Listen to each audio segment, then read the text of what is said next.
little item concerns the SPCA in Nyasaland, for which over £50 has been raised by the sale of flowers.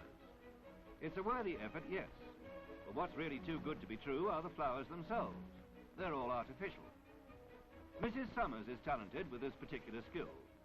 A piece of paper becomes a rose petal, and before you can say aspidistra or crimson glory, Mrs. Summers has produced complete roses.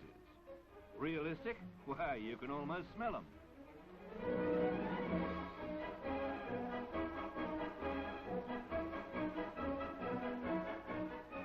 Mr. Brian Carter of Blantyre started a yacht club. The club part was easy, but the yacht part was non-existent until Mr. Carter started building them himself and teaching fellow members to build them. This particular one is his fifth, and there are 19 in the club's fleet, which they have raced throughout the Federation. Made of local timbers with imported plywood covering, the workmanship and finish are superb. So by facing up to his problems, Mr. Carter has made everything plain sailing.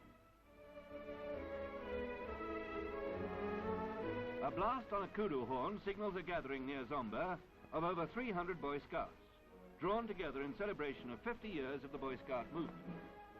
They were addressed by the Governor, Sir Robert Armitage, wearing the campfire cloak, and he later presented Scouting's second highest award, the Silver Acorn, to Mr. A. Dow.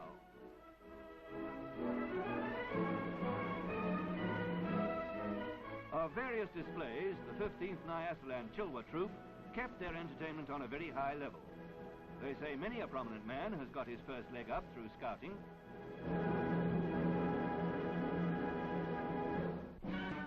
The Churchill School Pipe Band heads a procession of children celebrating Commonwealth Youth Sunday.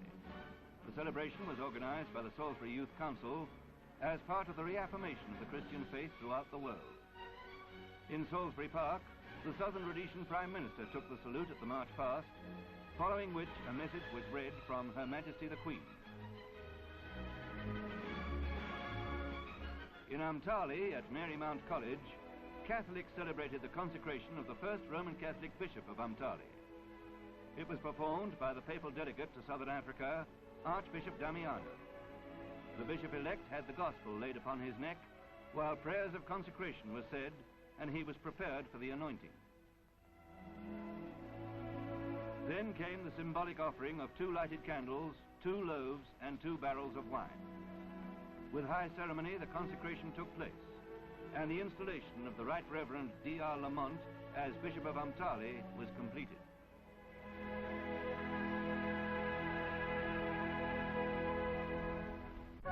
The University of Cape Town Ballet arrives for a tour of the Federation.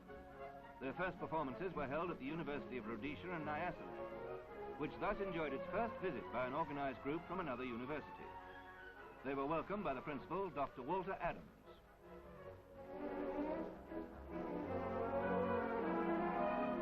They saw the amphitheater where they might perform at some future date.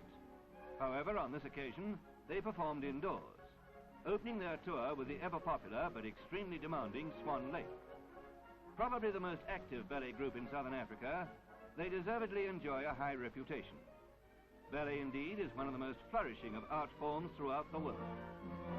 The University of Cape Town Ballet's presentation of Swan Lake earned unanimous critical praise, marking the opening of a truly memorable tour.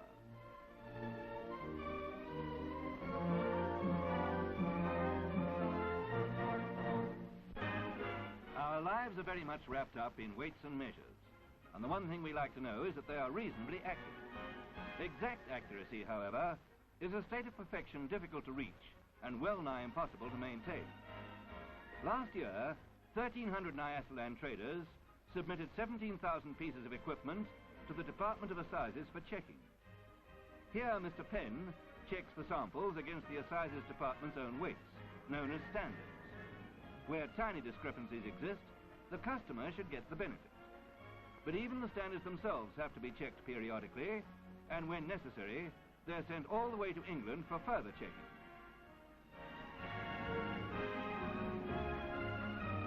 The standards in daily use range from 500 ounces to 1,000th of a gram, which is 1/700,000th of a pound. Liquid measures are also checked against standards. So as a member of the buying public, it's a comforting thought that you can be confident you're getting full measure or full weight and perhaps just a tiny shade more after Mr. Penn slams on the Assizes Department stamp.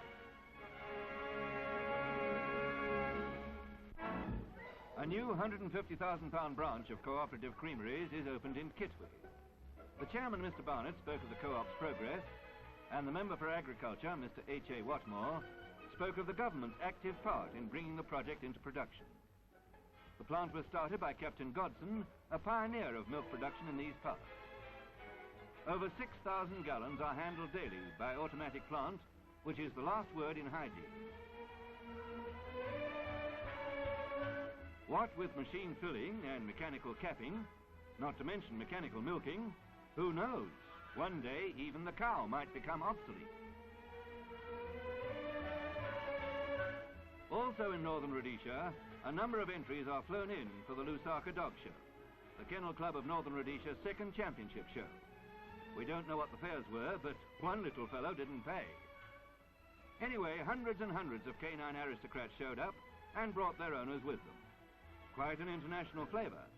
After all, a blue ribbon is a blue ribbon in anybody's language. And whether you call a championship cup a mug or une tasse, it still signifies that you're the mostest of the best.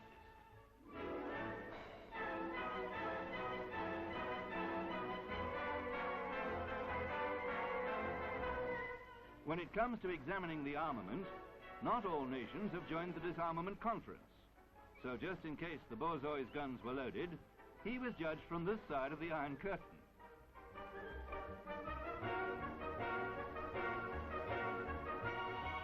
It was a most successful show with improvements shown in practically every breed. With few dogs still used for the purposes for which they were originally bred, it's perhaps a good thing that dog shows provide the incentive to keep the strains pure.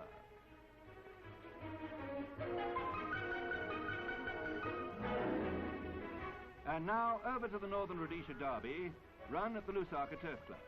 The original field of 12 has been whittled down to 7, but all 7 are in first-class condition for the mile-and-a-half test of speed and stamina. And away they go. First time past the grandstand, Bonnie Dundee leads from Star Plant and El Arabi with the favourite Valskine last. Out in the country again, Bonnie Dundee still heads Star Plant and seems to have plenty in hand. Then heading for home, Bonnie Dundee's supremacy is challenged by Tilly Watershoot. Tilly Watershoot is moving up and looks like overtaking, but Bonnie Dundee surges ahead to win from Tilly Watershoot, Good Looking and Star Plant.